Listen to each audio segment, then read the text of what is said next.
Christopher Columbus, sebagai orang pertama yang menemukan Amerika, adalah peristiwa miopi yang hanya terjadi dalam pikiran para sejarawan Eurosentris dengan agenda kolonial Aryan.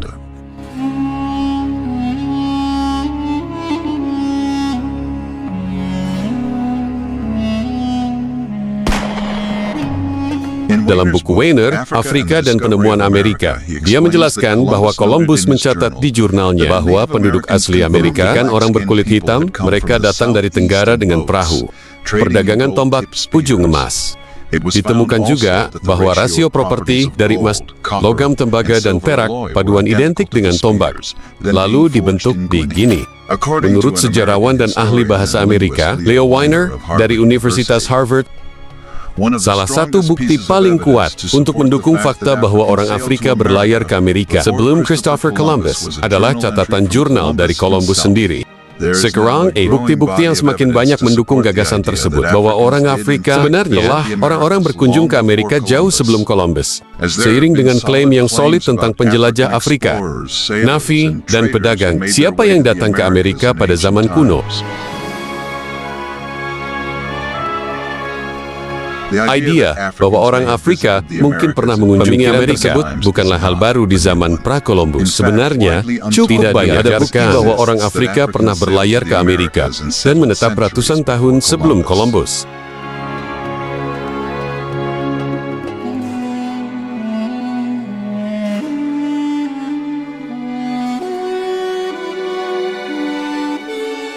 Sementara kita memuji Christopher Columbus, atau seharusnya kita menyebutnya Cristobal Colon, berlayar di lautan, mencari tanah baru, nama Eropa. Dia bukan orang pertama yang melakukan perjalanan itu. Namun, seperti yang sering diingatkan pada hari ini, ketika Columbus mendarat, penduduk asli sudah tinggal di sana.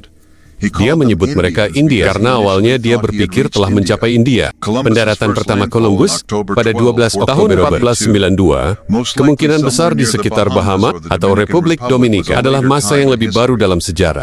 Mari kita batasi cakupan kita hanya di Eropa saja, dan Columbus tetap tidak menjadi orang Eropa pertama yang mengunjungi Amerika, seperti yang diduga oleh banyak sejarawan sejati. Viking Leif Erikson, siapa yang mendirikan pemukiman di Kanada Timur Laut.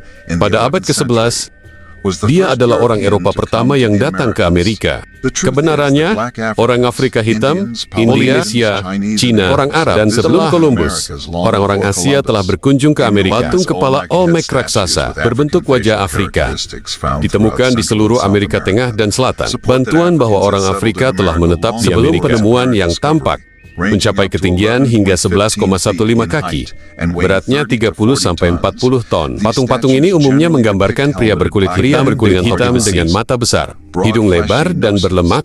Columbus tidak pernah menjadi orang pertama yang tiba di Amerika. Sebaliknya, dia adalah orang pertama yang melakukan genosida, perbudakan seks terhadap gadis muda, pelecehan seksual, pedofilia massal, dan pembunuhan sewenang-wenang, perbudakan transatlantik di Amerika. Sejarah yang dibiayai oleh penajah Eropa, Columbus harus diungkap dan ditolak keras.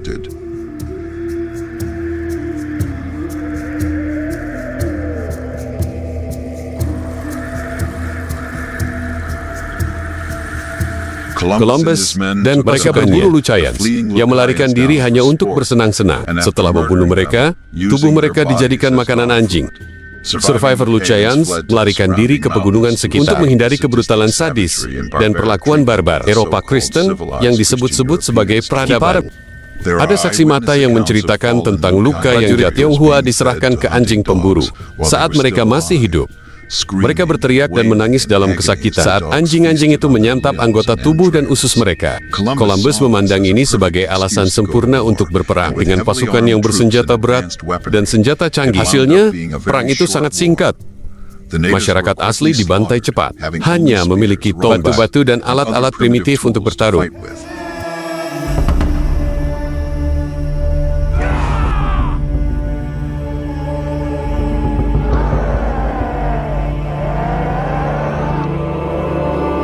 Akhirnya, penduduk asli memberontak. Sejarah mencatat pada kunjungan kedua Christopher Columbus ke Amerika, Kali ini, bersenjata lengkap, dia memerintahkan orang Lucian memberikan pasukannya makanan dan membiarkan mereka berhubungan seks dengan wanita mereka. Lucian menolak, Columbus membalas dengan memerintahkan untuk memotong telinga dan hidung mereka, sehingga yang sekarang cacat bisa orang-orang yang terluka bisa kembali ke desa dan berfungsi sebagai peringatan bagi yang lain. Gambar mengerikan yang muncul adalah seorang pria brutal.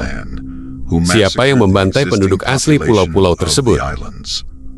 Bahamas, antara lain, tempat dia mendarat, menggunakan gadis berusia 8 atau 10 tahun untuk seks, dan melakukan mutilasi massal dalam pencariannya akan emas. Matthew Inman, penulis The Oatmeal, tidak hanya membongkar mitos ini, selain itu juga menunjukkan siapa sebenarnya Columbus. Merayakan 14 Oktober sebagai Hari Columbus, merupakan salah satu dari 3 hari libur federal. Menguatkan mitos bahwa Columbus adalah penjelajah hebat. Siapa yang menemukan dunia baru? Penelitian beberapa cendekiawan menyediakan perkiraan populasi pra-Columbus atau kontak pra-Eropa di Amerika mencapai 112 juta pada tahun ke-1409 yang menurun menjadi kurang dari 6 juta pada tahun ke-1650. Disebut-sebut penemuan Amerika. Penemuan Amerika oleh Christopher Columbus diikuti oleh kemungkinan paling besar bencana demografis dalam sejarah dunia. Dia menggambarkan orang-orang ini berkulit hitam, mempunyai rambut keriting dan ciri-ciri lain yang karakteristik orang Afrika.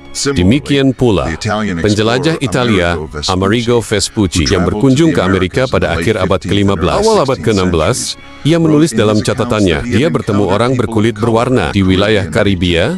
Dia juga mencatat bahwa beberapa penduduk asli memiliki ciri khas orang Afrika, seperti rambut keriting dan kulit gelap. Dalam bukunya Natural History of the Indies, dia menggambarkan melihat orang-orang kulit antara penduduk asli Hispaniola, kini Republik Dominika, dan Haiti. Salah satu catatan paling terkenal tentang kehadiran Afrika dari penjelajah Spanyol, Gonzalo Fernández de Oviedo y Valdés, siapa yang berkunjung ke Amerika pada awal abad ke-16. Thor Heyerdahl, dia adalah penjelajah dan etnografer Norwegia, berlatar belakang zoologi, biotani, dan melakukan pelayaran untuk membuktikan mungkin adanya kontak antara yang terpisah jauh. Orang-orang kuno, khususnya ekspedisi Ray 1902 tahun ke 1970.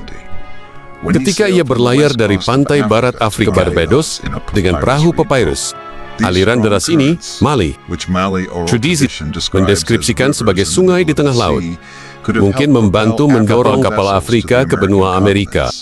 Perjalanan antara Afrika dan Amerika mungkin dilakukan karena lautan global, angin, dan itu menyebabkan rute drift dari timur ke barat. Afrika memang pelaut, bahwa ada divisi kapten dan pelaut kulit hitam. Disebutkan pernah menjadi bagian dari angkatan laut dari dinasti ke-19 dan Afrika Timur. Mereka berlayar antara negara-negara mereka dan China. Ke-13, bagaimana Afrika bisa, siapa yang tidak dikenal sebagai pelaut, mencapai 500 mil Atlantik ke benua Amerika. Pelayaran Atlantik abad ke-14 awal dipimpin oleh Raja Mali, Abu Bakari, mungkin telah mencapai Amerika. Peluncuran ekspedisi dilaporkan oleh sejarawan Arab, Ibnu Fadlallah al-Ala al-Omar. Bukti arkeologis juga mendukung gagasan bahwa orang Afrika bepergian pada abad ke-13 di Cina. Dalam memoarnya yang berjudul Rietla, Ibnu Battuta mendeskripsikan perjalanannya secara rinci, termasuk pengalamannya di Istana Kaisar Cina.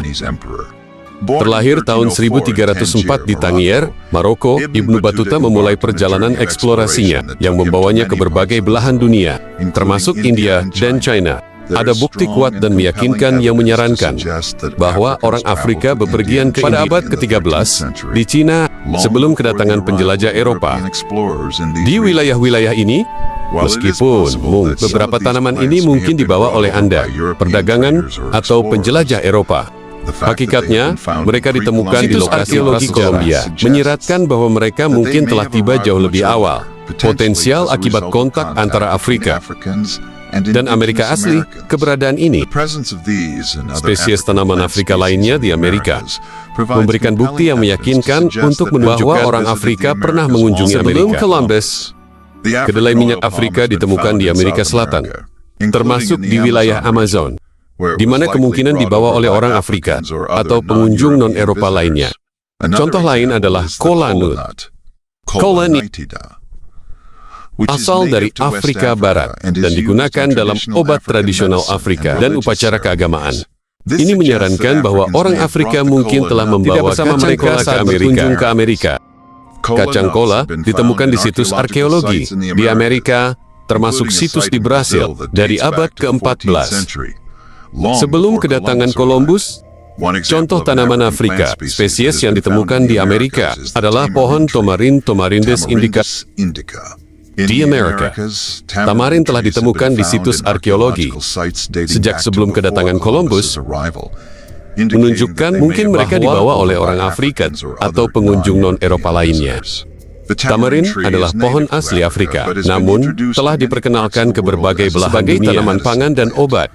Sementara beberapa tanaman ini mungkin dibawa oleh Anda, penjelajah atau pedagang Eropa.